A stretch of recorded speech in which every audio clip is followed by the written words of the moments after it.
Hello and welcome to Thinkpodpowered by the FII Institute. For more than 30 years, I led Sky News' coverage of global events, holding to account the politicians and change-makers shaping the world of today.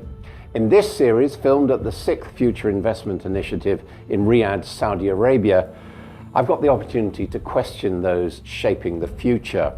At this inflection point in our history, how can we ensure that the future is one of prosperity and opportunity for all? This episode, we meet Nnenna Nwakanma, a Nigerian web activist and an evangelist of a free and open internet. My biggest dream is that connectivity to internet becomes a human right. We discuss how democratizing data could aid sustainable development on the continent and improve the rights and prospects of women.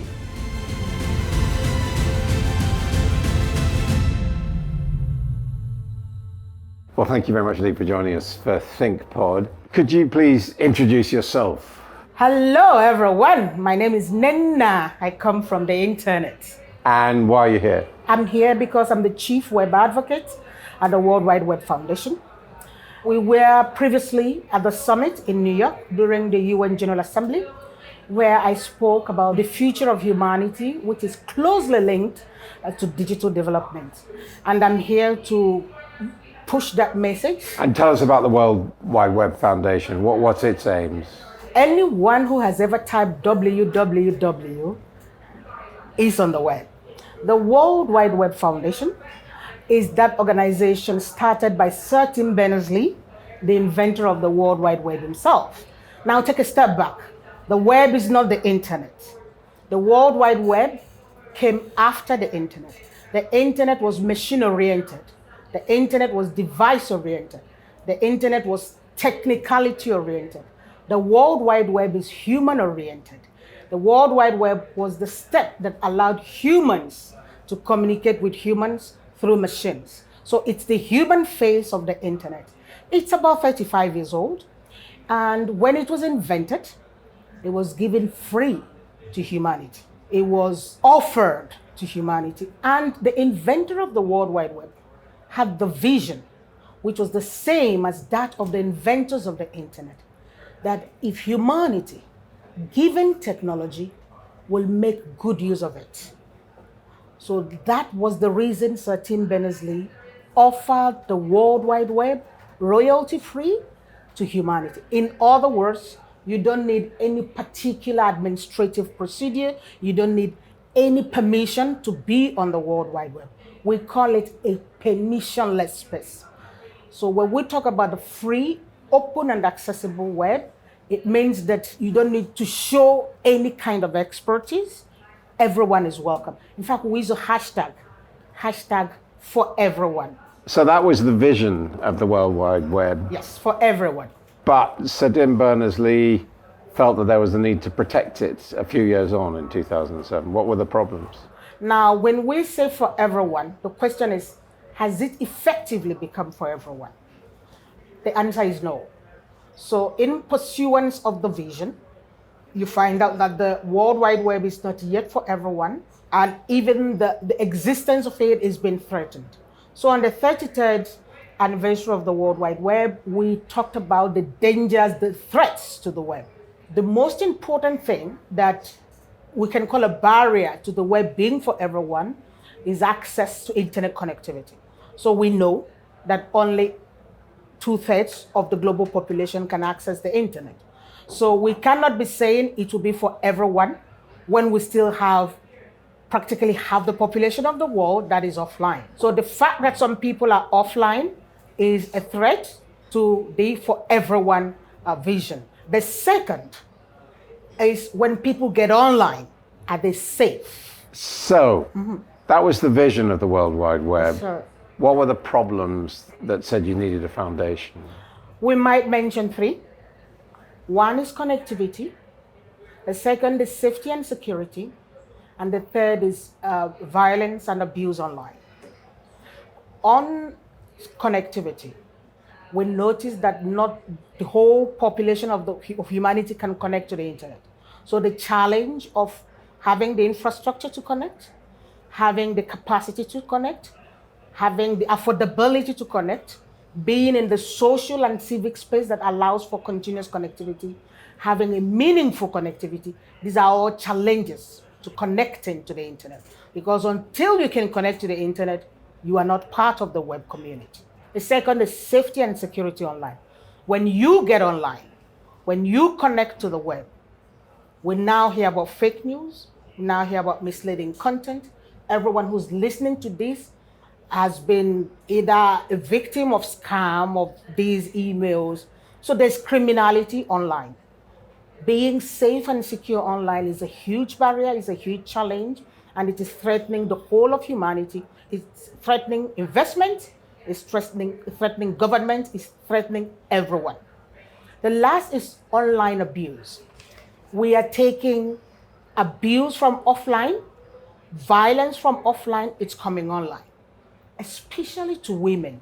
And I'd like to pause because I'm a woman who is outspoken and who is online. And women in the public sphere and women journalists are the highest attacked on the World Wide Web. So these three challenges are the things pushing me on a daily basis. How do we ensure that women journalists, women politicians, women in the public sphere are not pushed out from the web community? How do we ensure that this effectively is for everyone? How do we ensure that when people read news on the web, they can trust it? It is not fake. It is not misleading. It is not disinformation. It is not propaganda, whether it be by government or by individuals. So misinformation, fake news, disinformation is one of the big challenges. And of course, there is a fact that not everyone is connected. Okay, well, let's take those three one by one. Let's talk about connectivity. Yes, sir. Which is universal free access to the internet. Would that be the goal, presumably? Kind of. Why wouldn't it be? I've been around for some time. I've gone to New York, I've gone to Madrid, Barcelona, before coming here to Riyadh. So there's another movement of the right not to connect. So you cannot force people to connect. But the ideal is that people are able to connect on a daily basis. The ideal is that everyone has the right device that allows them to stream, to work remotely. The ideal is that people have broadband, unlimited internet access, and the ideal is that they have speed that is at least 4G. That is actually what we called meaningful connectivity. Now, you've seen that the UN describes connectivity as connecting to the internet once every 3 months. That's actually what we used to count connecting to the internet for about 8 billion population. Now, if you're counting people who connect once in 3 months as being connected, that's a long run. That's a long run. So, but I think that people should be able to connect daily. When I say my name is Nnenna, I come from the internet. It means that a big portion of my life is done online. I live in West Africa. I work across the world. My offices are in Washington and in London. I've been working 17 years remotely. When the pandemic hit, people were told, oh, now work online, do things online, do remote work. But they don't do this all of a sudden. You need the connectivity to be able to do that. And in terms of that real connectivity, how are we doing in the world population? What percentage? Very badly, unfortunately. There is a push and pull factor. The push being that affordability, the price of connectivity, the infrastructure, these are all pulling prices to the higher side, and people are not able to purchase, the purchasing power. Of course, we know the inflation, of course, we know the problems we're in. These are all pulling us away from our target. Then there is the policy side. There are shutdowns. Even in 2022, some governments still find reasons to shut out their populations from the internet connectivity. This is an investment forum. How can it be that as an investor, you will put down millions of dollars to reach a market and then a government decides I'm shutting down the internet, when your business depends on the internet connectivity of your clients and yourself. So there are policies that are actually pushing against. And of course, we know that there are global issues, there are political issues, there is cyber criminality, and all of that is warring against us. Now, there's something. Where do our governments put connectivity? Where do we put digital development in human development? The question you need to ask yourself and your government is connectivity economical or social? Are we joking with it? Sometimes I've heard some governments think that, oh, it's just for social media platforms. No, please. I know that you may be young. I know that you might have been born in the digital world using just social media platforms. But no, your banking, your schooling, your travel, many of the things you do all depend on connectivity. So if you have a problem with a social media platform, that has nothing to do with connectivity. And it is very important that our policymakers understand that. Humanity depends on connectivity. I mean, it sounds like you're basically saying there ought to be a UN agreement that connectivity is a human right. Welcome to my battle. I would really love for this to be. I did contribute to that UN report. It was a report on rights. The rapporteur recommended to the UN that given that internet connectivity is now the driver for human rights, it would be good for the UN to upgrade access to the internet as a human right. That is a recommendation. Now, if you know how the UN works, you will know that the recommendation in a report is not the same as a decision. It is not the same as a treaty. So there has not been a formal United Nations decision at the General Assembly level to give internet connectivity the same rank as a right, as the right to education, as a right to life, as a right to entertainment, or any other rights. Yeah. But I'm working towards it, and I would like it to be done before I die. What are the empowerments? What are the social changes, that educational changes, obviously, that full connectivity can bring? Education. Well, just the changes in society, the empowerment of groups, or maybe the disempowerment of it. I've had a lot of conversations these past weeks. The capacity to make the best of the internet connectivity is really something we need to all invest in, work on, and build. Because if you give someone connectivity and a smartphone, but the person does not have the literacy to be able to help themselves, because ultimately it's about human development. So I think we should be educating people on how to use digital tools. So infrastructure is one thing, but as a user, as yourself, as myself, we need to educate ourselves. We used to talk about reading, writing, and arithmetic. That was what was called basic education. We need the same for digital, where you need to be able to read and to understand. You need to be able to write and to understand. And you need to be able to count. You need to be able to make sense of data. You need to be able to make sense of news. You need to be able to script and respond. You need to be able to know how to easily determine if something is fake news or not. So all of that is called digital literacy. When you go into a Zoom room or any online meeting platform, you need to be able to be a digital citizen. So the same way we raise human beings as responsible citizens is the same way we need to educate people to be responsible digital citizens. And in those other two areas, we've talked about security and safety. Yes. From your perspective, is this a question of national and international regulation to control it?